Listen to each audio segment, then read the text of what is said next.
Well, hello, my friends. As you can see, I'm out here on a beautiful river, beautiful day, but as you can also see, it's a little chilly and wrapped up here. And anyway, and today I want to talk to you about Elisha and his death.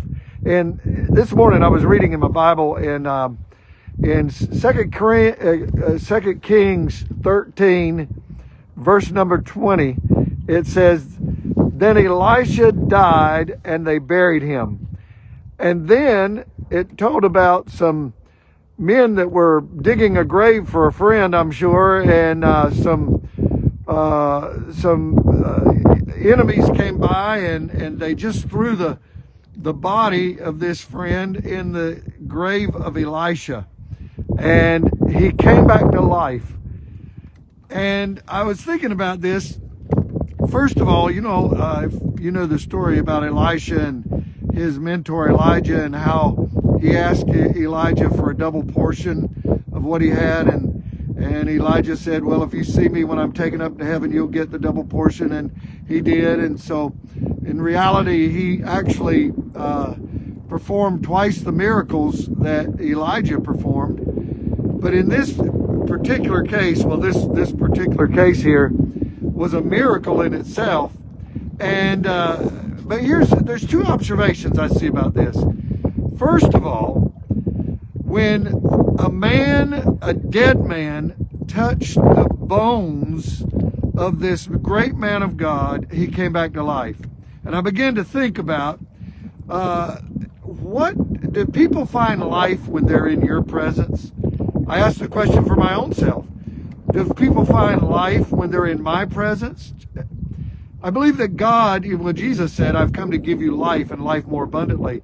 And I believe we need to live our life in such a way that in a spiritual sense, people can find life when they're in our presence.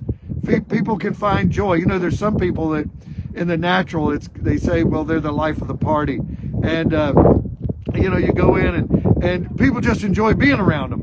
Well, what about in the spiritual sense? Do people enjoy being around you in the spiritual sense? Do they find life when they're in your presence? This man, when he touched the bones of this great man of God, he came back to life. And so I think that's important. That's the first observation. The second observation is this, that even after Elisha had died, that his influence was still going on.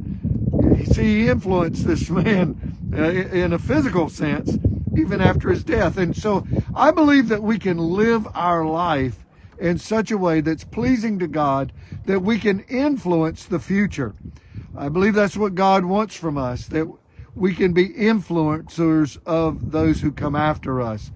So the two observations or questions that I guess we can have are we influencing people from the way we live?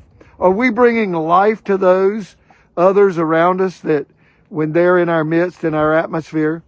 I think it's a challenge for us to be a man or a woman of God like Elisha, to have that influence to other people and on other people. Well, God bless you. I hope you have a wonderful day. If you're wondering if we're catching any fish, it's been kind of slow today, but we're enjoying the outdoors anyway. Well, you have a wonderful day.